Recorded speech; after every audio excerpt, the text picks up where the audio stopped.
hopping and a bopping and a singing his song. All the little birds on Jaybird Street love to hear the robin go tweet, tweet, tweet. Rockin' Robin, tweet, tweet, tweet. Rockin' Robin.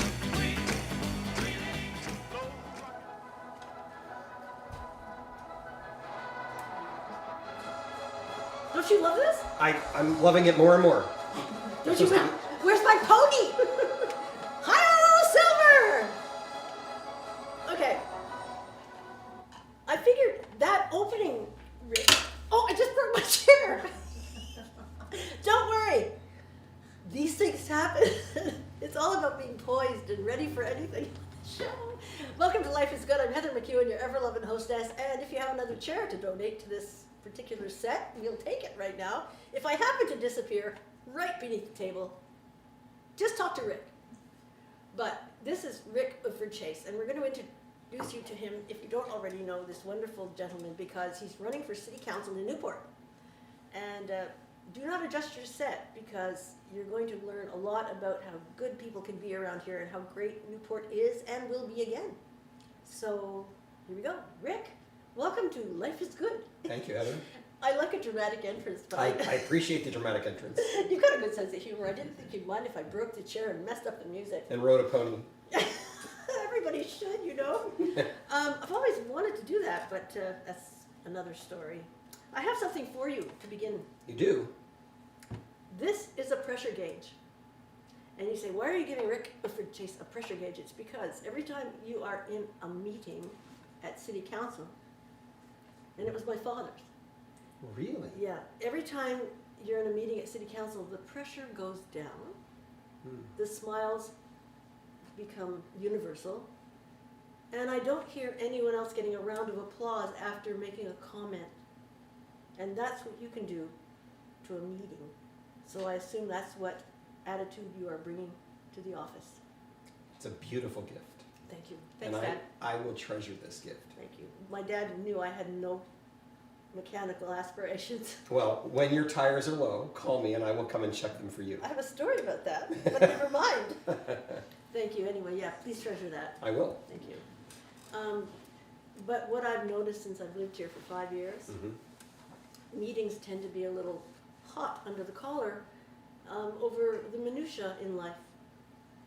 And when you get up to speak about what the Development Council is doing, I'll let you define that in its entirety. You talk about the forward thrust that so many people and so many businesses have here. And you'll also talk about the economic development that you would like to see happen and how you plan to evoke that. So tell me a little bit about your job as the development manager. Okay, so I should clarify. What I am is the director of an organization called Newport City Downtown Development. I couldn't say all that. I just had surgery on my mouth. And it's confusing because it is not Newport City, or it is, I should say it this way. It's not the city of Newport. It's a nonprofit organization that is partnering with the city of Newport in order to try and drive revitalization in downtown Newport. And you certainly have done that. That's the goal. Now, one thing I've heard you talk about is bringing businesses together under an umbrella to get large grants and then distribute them. So why don't you tell me a little bit about that and how you see that happening? Well, so in general, the name of the game is collaboration, right? So how do we get residents and businesses and the city government and the city staff, who are wonderful, Oh, I know. right? And how do we all of us work together and collaborate to try and bring on the kinds of changes that we all dream about for the community? So the project that we've worked on most recently in that area is when I came to this job 2.5 years ago, I was told that the community had embraced the idea of building around Newport's four-season outdoor recreation economy, right? The idea that we could draw people here because of this remarkable place in the world where we live. I know. On the edge of this beautiful international lake, at the foot of the Green Mountains, right? That we could build on that 4 seasons a year and make that a primary driver in our economy. The question is, how do we go about doing that? And there are a lot of really creative, great little projects already existing that are doing their part. And for Magog Trails, creating 13 miles of mountain biking trails and cross-country ski trails, and Yeah. snowshoeing trails, right? For sure. Or the Northern Star and Memphremagog Community Maritime and the new Science and Education Center that they're trying to start. And I could list a dozen of them off the top of my head. And the question is, how do we build on what each of those organizations are doing in a way that is exponential so that together we create a culture that just draws people into this remarkable place? So to finish that thought, back in October, the state of Vermont announced a new round of funding for a program called Vermont Outdoor Recreation Collaborative. I'm sorry, it's not quite it. VOREC, Vermont Outdoor Recreation Economy Collaborative, right? And they told us there was a lot of money in the fund and that we should be bold and collaborative in our approach. So 11 different businesses and nonprofits and the city of Newport banded together and created one proposal to the state that would fund each of those organizations to do something dramatic to increase their capacity. Mm-hmm. And simultaneously, Newport City Downtown Development, which is the lead applicant for this proposal, would build out a website for all things outdoor recreation to be a one-stop shop for anyone coming to the area. So you can go on that website when it exists in the future, hopefully 8 months from now. You'll be able to go on this website and say, on Monday I'm going to do cross-country skiing, and on Tuesday I'm going to go ice fishing, and the next day I'm going to go up to Jay, and the day after that, whatever it ends up being, or I'm going to connect to a local guide who will take me and do these activities I want to do. And so I'm very excited about the proposal. If we get funded, it's going to be a very big deal, and we'll know at the end of February if we get the funding. About $400,000? $460,000 Wow. was the amount of the total proposal. Well, I heard you speak about it, so I'm pretty sure if they catch on to your enthusiasm and the practicality of it, and the investment and the return on that investment for Vermont, I'm pretty sure you'll get it. Well, nothing's a done deal, and there are a lot of great communities across Vermont that are competing for that money, so there's no guarantee. On the other hand, several of the members of that collaborative have said to me, it's already been a success, because about halfway through the 2 months of working together to create this proposal, mm-hmm. something shifted, and almost all of us stopped talking about what we were doing individually and began talking about what we were doing collaboratively or collectively. Yeah, I think as a catalyst for collaboration, you fit that description. That's the idea. How do we get everyone who has goodwill working together and pulling in the same direction? One of the things it says on your website is that you want to move forward with the right attitude. It says, I'm paraphrasing, but with mm-hmm. the right attitude of forward thinking and kindness. And it wasn't necessarily kindness, but it was a collaborative,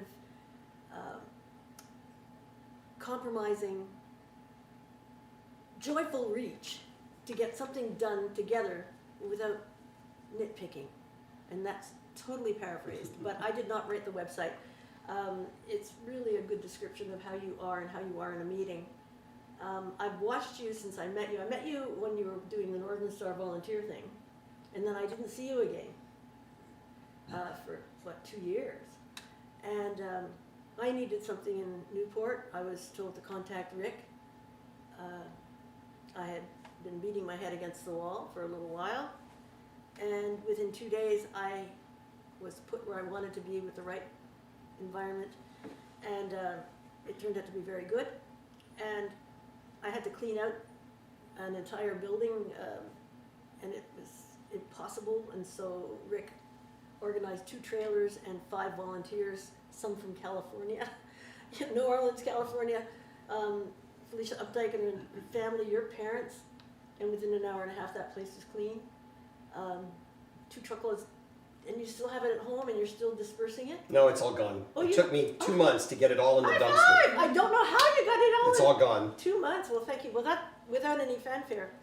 And there are other things that you've done that I might bring up later that through just sheer kindness and willingness to help somebody with no pat on the back.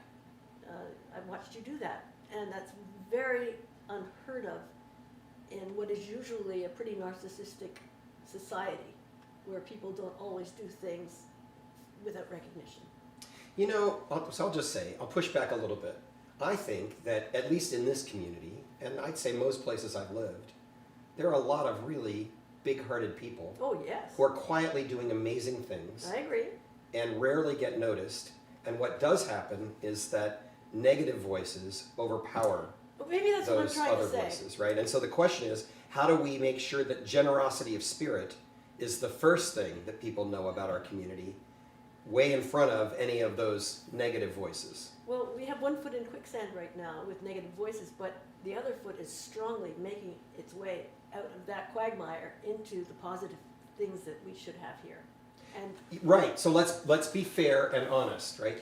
Newport has taken it on the chin yes, repeatedly over the last decade. mhm, And some would say that there are instances before the last decade that contributed to that as well. But throughout all of that time, and well before that time, there were great people quietly doing the work, trying to make things better.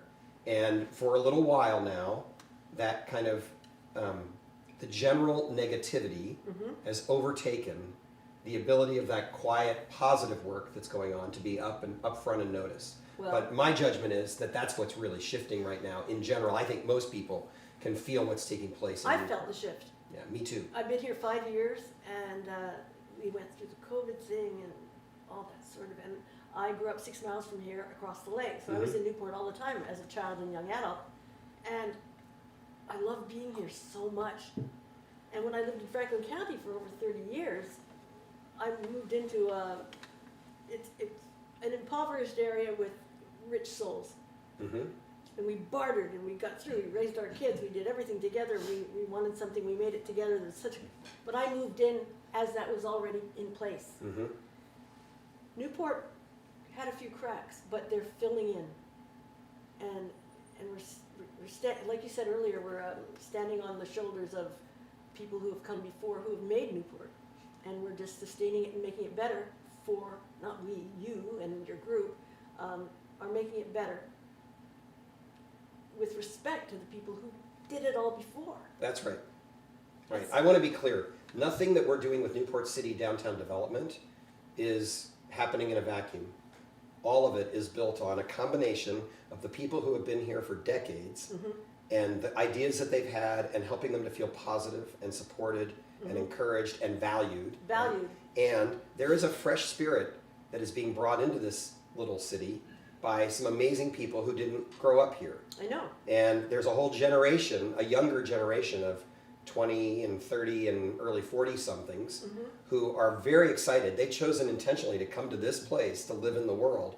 And they're very excited about adding in. And if we can marry those two things and make sure that as we build whatever we build, the old Newport that people remember and value so much isn't lost, right? Right. But we're also not pretending that we can ever go back to that Newport, right? Those days are not going to happen again. No, they can be better now. But we even can better. create something new and different with this group of people that we have. I know, I've met them, and some of them are in the room with us now. I wonder if any of them have any questions. I don't know. Do any of you have any questions? Okay, a silent majority back there. But I'm looking at some wonderful people right now who have embraced me. And I'm in my 70s. It's like, who wants to talk to an elderly woman and do all that stuff? But do you need a ride here? Would you do this for us? Would you come here? You're welcome to do this with us. If you need to do this, we'll do this. Not to mention the fact that they're patrons of my business. They support me in absolutely every way. They're lovely, and you might not know them, but you will.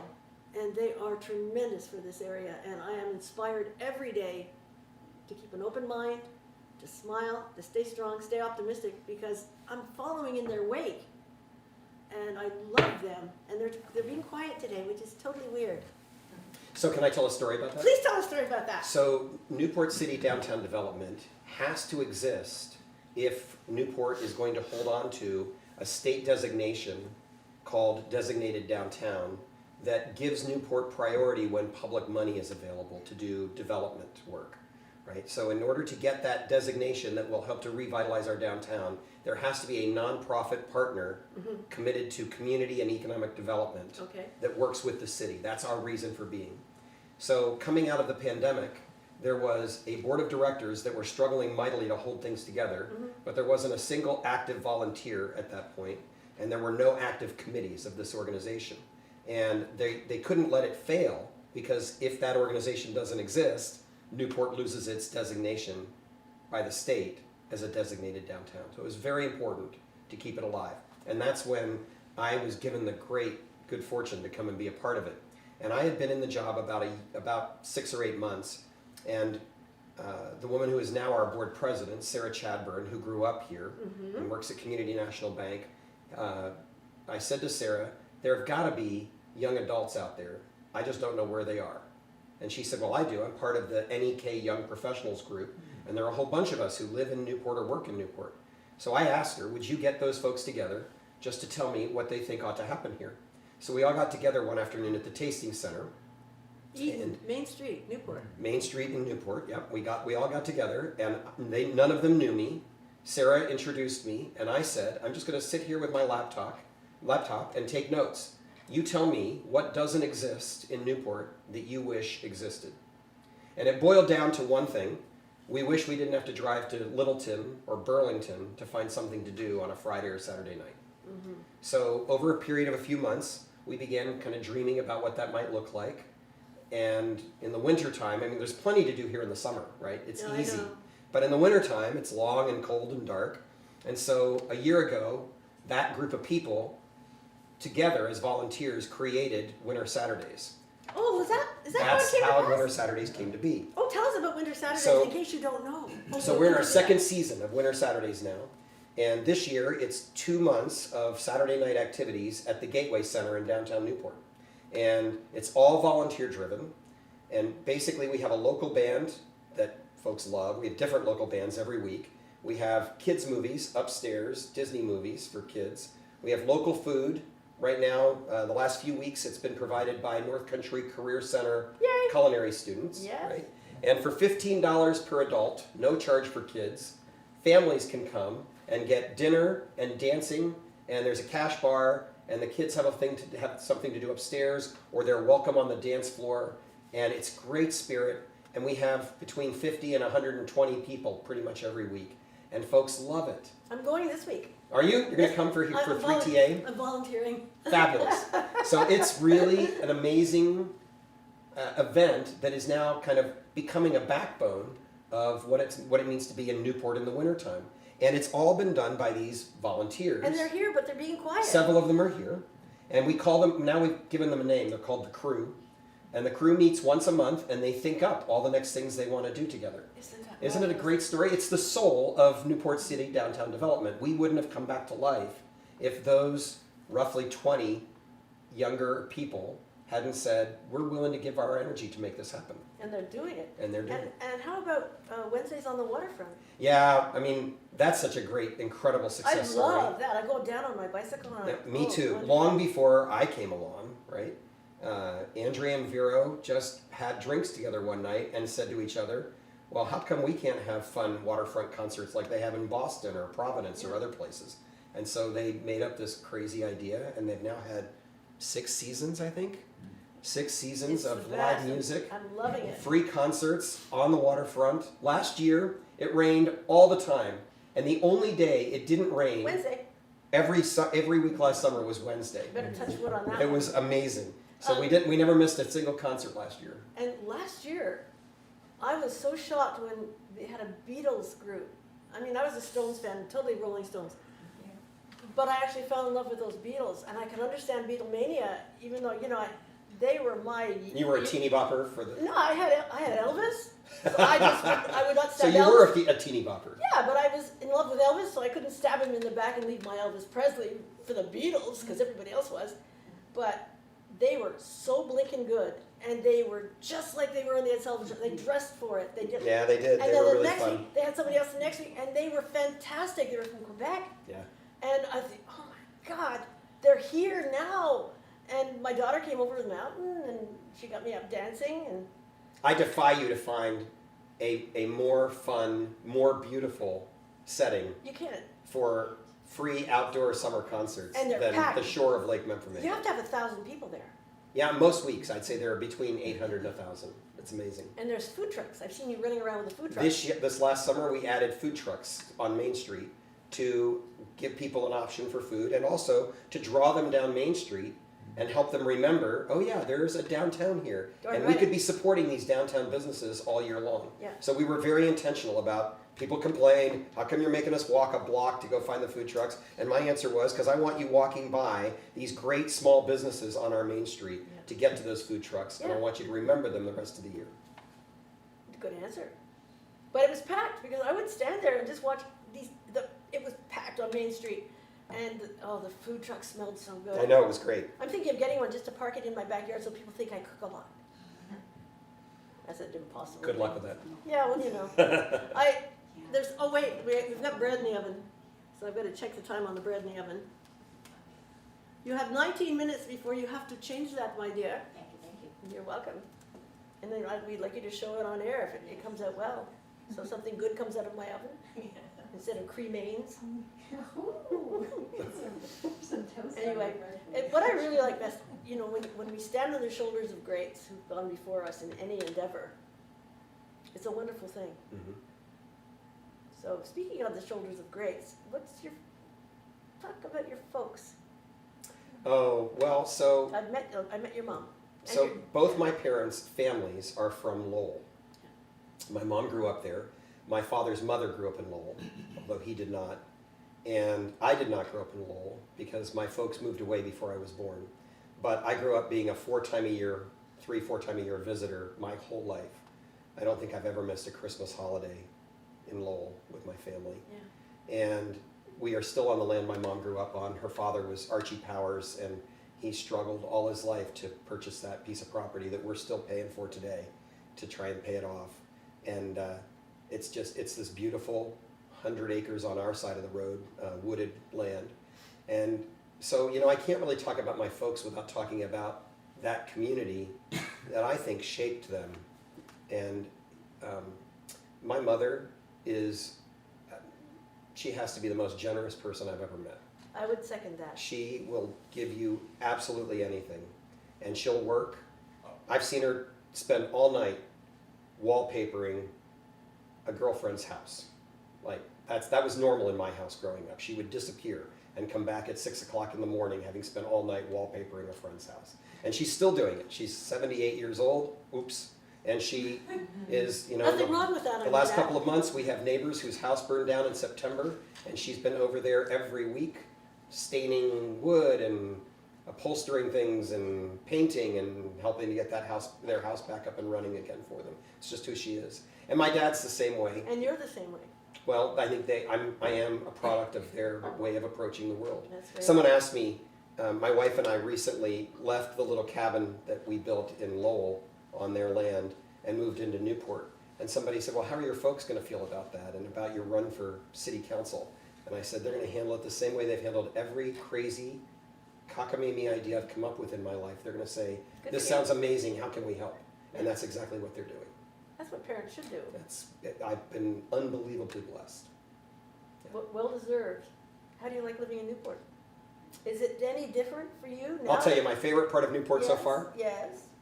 A couple of weeks ago, I went to Pick and Shovel, bought all the things I thought we needed, went home, discovered I had forgotten 3, went back, bought those 3 and remembered several more, went home again and unloaded the car, and I did it all in less time than it used to take me to drive from Lowell to Newport in the first place. So I love being in the big city Me too. and having access right here to Pick and Shovel and great restaurants. There's some really great restaurants in this What's your little favorite town. one? Oh, You can't say your favorite. I mean, it's be Doucet, because Doucet Thai is amazing. Who was it? I was walking But- with a stranger last week, and we were just walking down the street. And we weren't strangers, but I didn't know who he was until he took his hood off. We were just talking. And we passed Doucet. And he said, that's the best restaurant I've ever been to in the world. And he's lived all over the world. And at the end of the street, he said, wait a minute. You used to work on the boat? Yeah, I used to be the harbor master. Oh my God! Oh, that's great. And, But I love, I eat at Newport Natural Cafe, I eat at Doucet, I go to the warehouse, I love hoagies when I want pizza. oh, I go to the calzones. east side whenever there's something special going on in my life, just like everybody.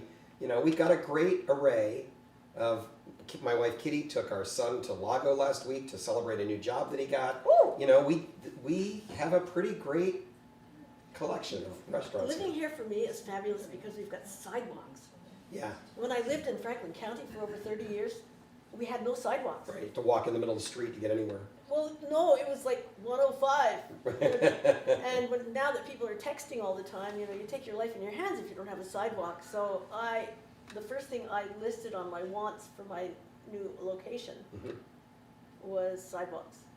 And they take me to all of these wonderful places downtown. I'm a mile and a half from the end of downtown and a mile from the beginning of it. And oh my Well, God. and you're also right on the bike path, Oh, yes, that was the waterfront recreation path. That's pretty cool too. Yeah, we have everything here.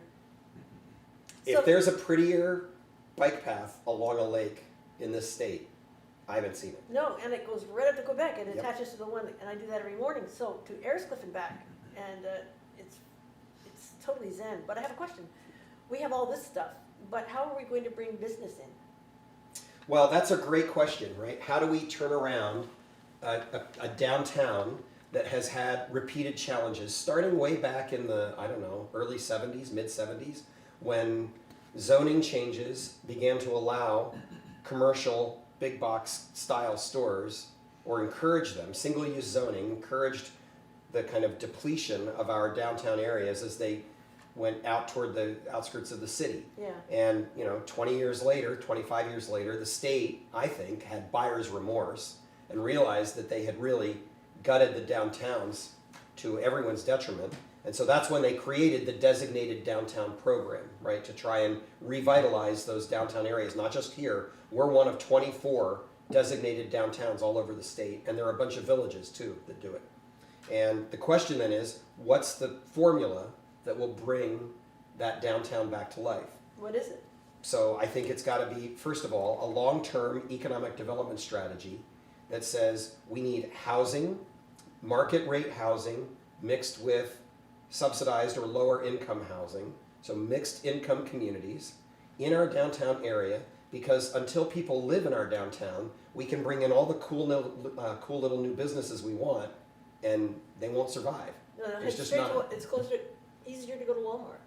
Well, Okay. and to be fair, part of what's going on there is a lot of those businesses are trying to depend on a 4-month long tourist season, Oh, it's true. right? And then they've got 8 months that they've got to try and hang on by their fingertips. And so what we need are people living in our downtown area, and you want to create what I was with the city manager of Stansted in Quebec yesterday morning, and he said, yeah, our goal is a 15-minute city, a city where you can walk or bike to everything you need within 15 minutes, which I think is a fabulous way to put it, right?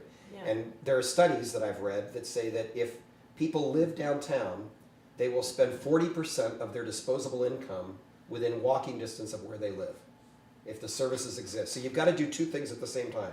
You've got to build out the housing, and you've got to simultaneously create the businesses that will actually sustain people living here, not just tourist boutiques or fun little tourist shops. Those are important too. But you've got to have businesses that can sustain everyday life in our downtown area. So, okay, how do we do that? Yeah, how do we do that? In our case, we've got what I refuse to call the whole, what I Oh, no. insist we call the development opportunity. It is. Right, the old Spades block. We've got the old J.J. Newberry department store, and we have numerous other sites downtown that could be brought together to try and begin to redevelop the community with the housing and the retail combination that we want. You've got an Problem is- architect looking at these places now. You've got an architect in J.J. Newberry twice a week. Yep, he's working on a plan for us That's good. so that we can figure out how to do it. Now, the real problem is, how do you get the infrastructure built that makes it possible for a developer to build on the property? What will that take? Well, here's what I think we're going to do. You want to get? I can get really technical. Get Are you ready? technical. Okay. I think what we're going to need in the long run is called a tax increment financing district. Okay. They call it a TIF for short. It's a basic. It's a complicated structure created by the state to help cities like ours to do infrastructure development that will then allow for long-term private development, like hotels and housing and So businesses. you're talking sewage, and water, Sewage, parking electricity, garage, parking- water, streetscapes, everything. brownfields mitigation. If you've got EPA problems, right, you can do brownfields mitigation with a TIF. And the way you do it is you look at a property. Let's just take, for example, the development opportunity across the street from Newport Natural Cafe. Yep. Right? That block, and you say, how much tax income is that empty property creating right now? And I don't know what it is. I'll just take a wild guess. $35,000 a year. Okay. We're going to freeze that amount and assure that the city of Newport will continue to receive that amount of taxes no matter what happens. Then we go to the community and we ask for their permission to borrow money in a public bond Yes. to build out infrastructure on that property Okay. for whatever we want there. Maybe it's sewer and water connections. Maybe it's a two-story parking garage that is below ground and comes up to street level, on top of which you could build everything else you want to build. Who knows what it might be, right? And it's not just one property. A TIF district means we're looking at the whole downtown at the same time.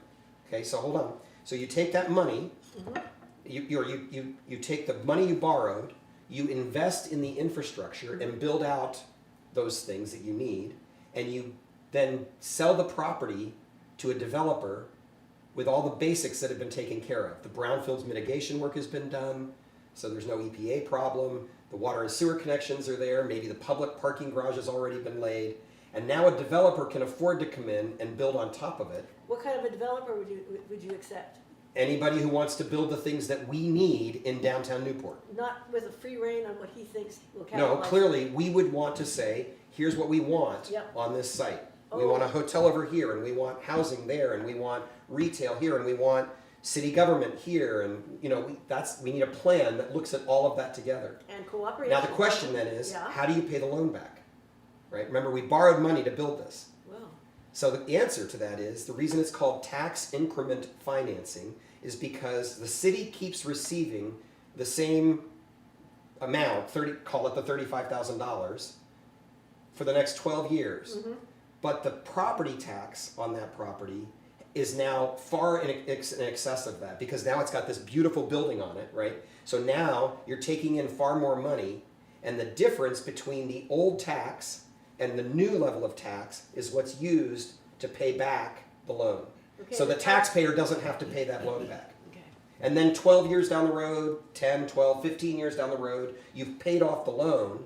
Now you have a new item on the grand list that's worth, again, make up a number, I $4 don't know. million. Yeah, or a lot more, right? And now it's creating $250,000 a year, or maybe a lot more than that in taxes, and it remains on your grand list and continues to pay that new level of taxes ad infinitum, into the future. And how it would raise the taxes would be renting out the space or being retail, being Housing, I mean, it's the Housing, same way anything else does. But now you've got a $30 million building on that property instead of a $2 million empty property. yeah. And that's why the difference in the taxes is so high. Okay, Right? and we've got to get that filled with people who really want to do things here and live here Right. and enjoy here, and it would be a draw. So we have a team, Okay. Newport City Downtown Development has created an economic development task force. They're meeting twice a month. They're some of the most respected business people in the community.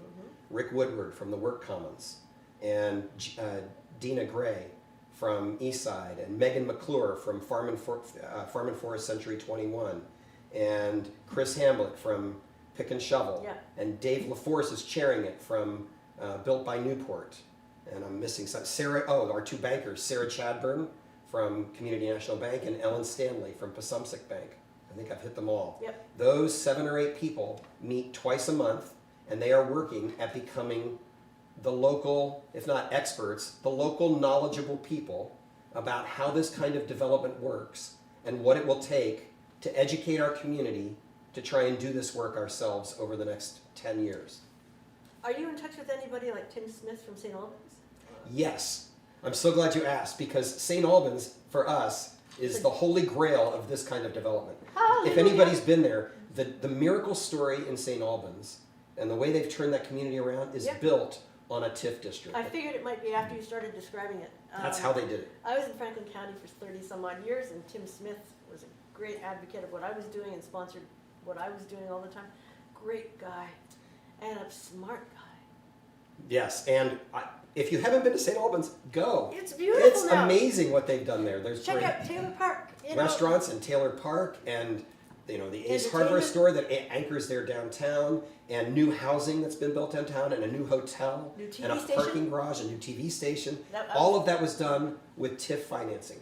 Isn't that wonderful? Yeah, I love it. So if you think that this can't happen, when I lived in Franklin County, I hated to go to St. Albans, and I was working for 10 years out at this TV station as a volunteer with a show there, the same kind of show I'm doing now. And they were wonderful. And as I was staying there and going, things started to change incrementally. I wasn't in with the TIF. I didn't know what was going on. I knew Tim Smith and everybody there, but I didn't ask questions. I just saw things improving until suddenly I look around and went, what the heck happened to St. Albans? It's magnificent. And you don't realize it until you suddenly stand back and see the finished product. And it looks like it happened in a blink of an eye. Right. And I mean, we can look, time to take the bread out, my dear.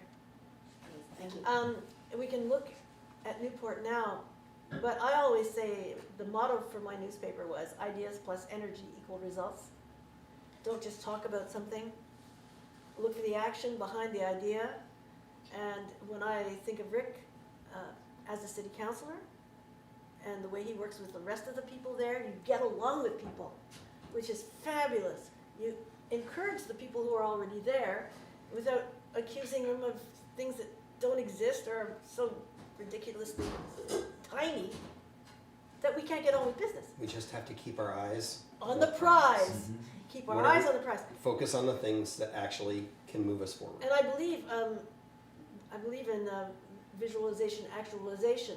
It's one step at a time, one tiny incremental step at a time, and cooperation from everyone. Mhm. And I've seen it work. I saw it work in St. Albans. I've seen it work with just about everything I've touched in Vermont, because there's always help, always encouragement from Vermonters, and those are the Vermonters that we have here.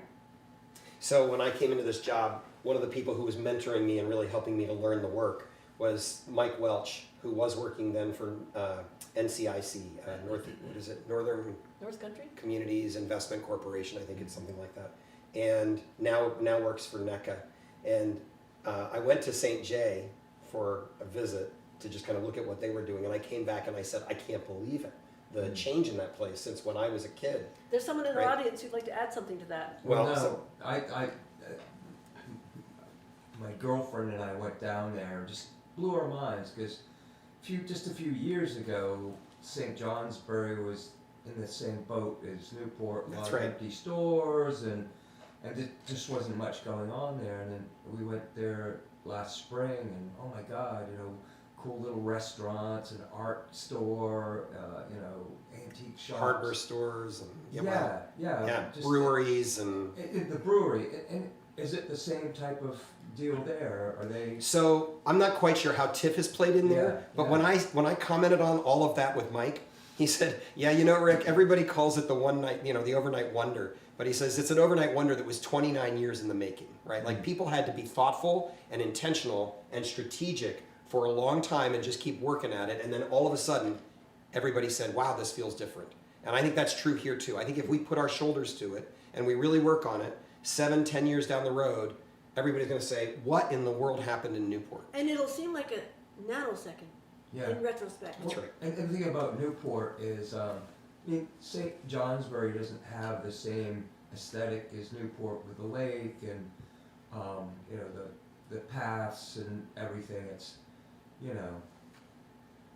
Yeah, they've got two highways that come together, which is no small thing. But you're right. It's I mean, not. It's most great. places in this Yeah. state would give anything to have the kind of geographic beauty that we have in this And location. people have Right. always said that. Thank you, Brian. Appreciate that's Brian McCrae. Always on hand to say my experience has been wonderful. Thanks, Brian.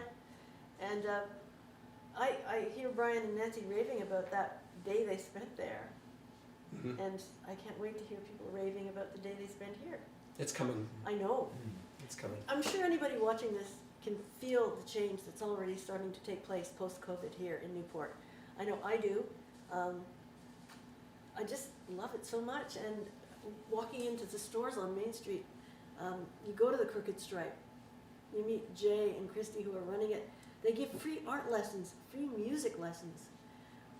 And in the meantime, they have. And they've got some great older furniture and antiques. Well, that they're are selling beautiful. antiques, Yeah, and it's great.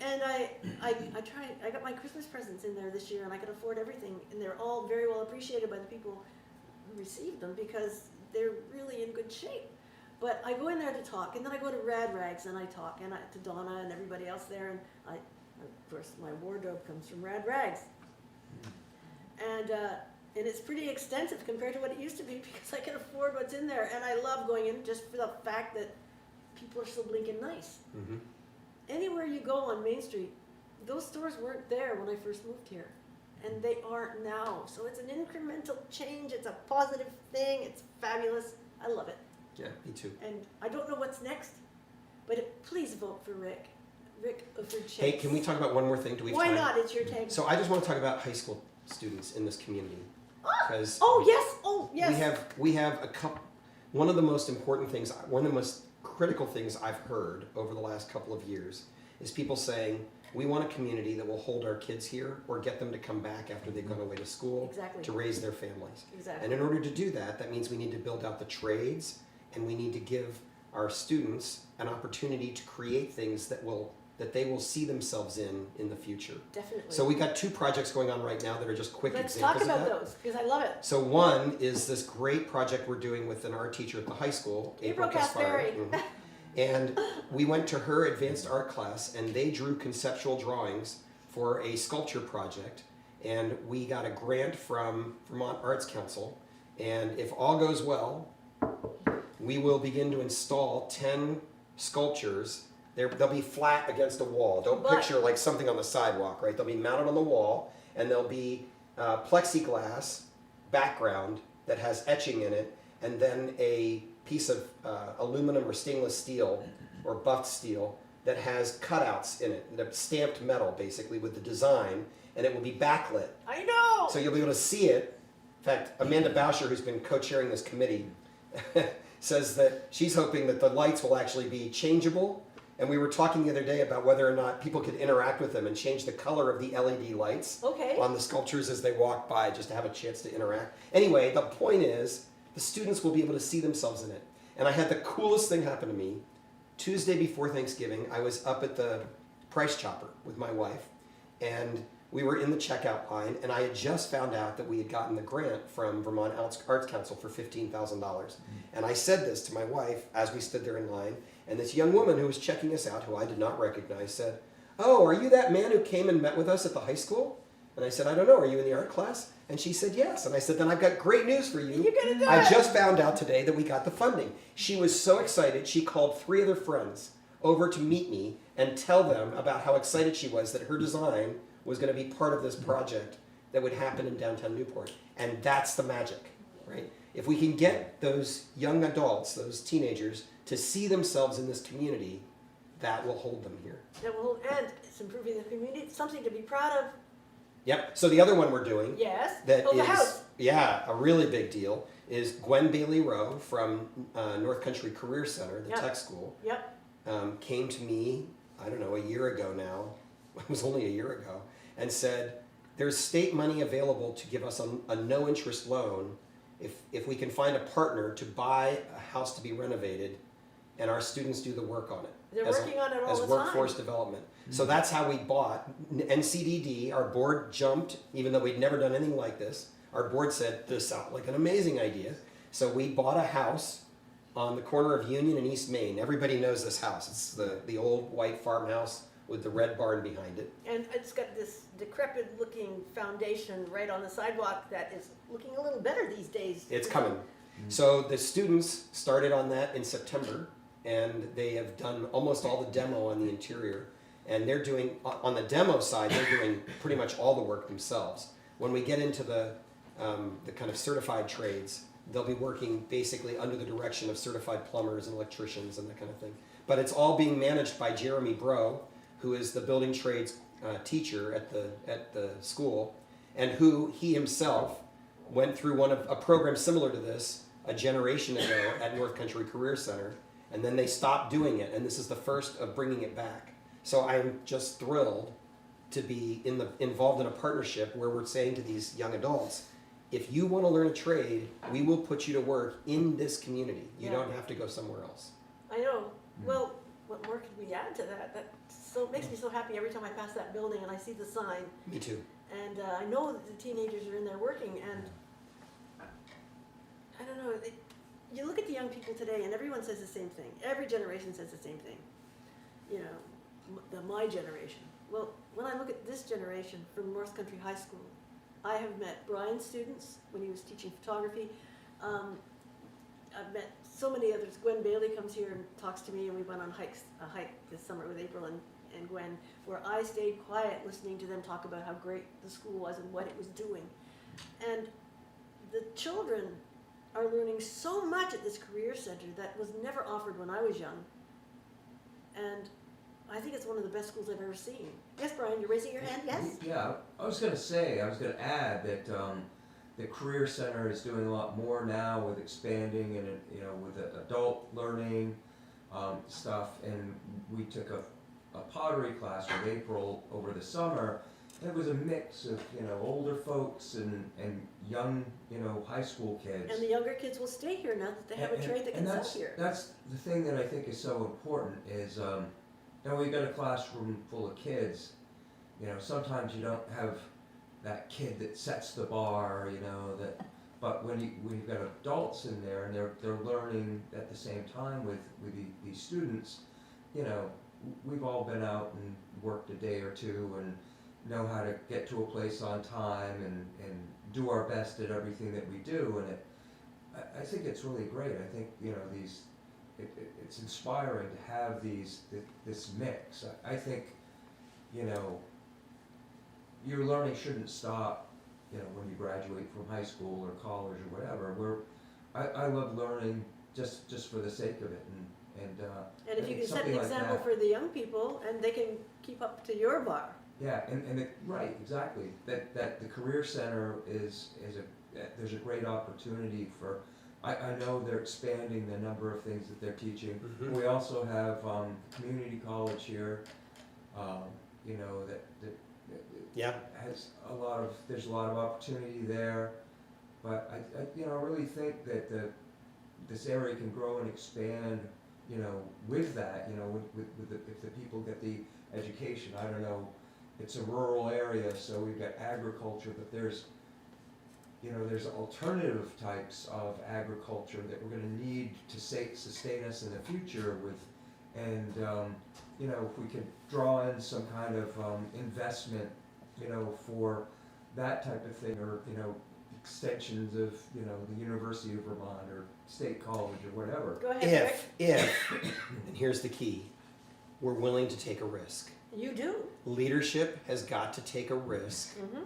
and see where it is we want to go, and then assume that we're going to get there. And it doesn't mean we won't make mistakes. And when we make mistakes, the key is not to spend all our time criticizing each other, but to admit and own up to the mistakes and fix it and learn from it and take the next move. And if we commit to that kind of positive spirit with one another, there's nothing we can't do. That's how I live my life, and that's how Newport has an opportunity to live the entire future by taking risks, learning from our mistakes, moving forward, being positive, being kind, and not being optimistically. Anyway, I'm going to put in my vote for Rick because I love the attitude. I love the future of Newport. I love the way that you can be diplomatic, get things done without hurting feelings, and create a huge atmosphere of I can't wait to go and do something because you do it yourself. Rick Ufford-Chase on your ballot, my friends. Thank you, Heather. Thank you, Rick. Thanks for watching Life is Good. We'll see you again next week. And vote. Please get out there and vote in March. It's a wonderful opportunity. We'll keep our democracy only if we use it. And what really worries me these days is the apathy. I've talked to 40-year-olds, 43-year-olds, 44-year-olds who say they're not going to vote. I have talked to young kids who say, oh, what good is it? My vote won't count. It doesn't matter. It does matter. So if you're a parent, talk the importance of voting to your children. If you're a grandparent, talk it to your children.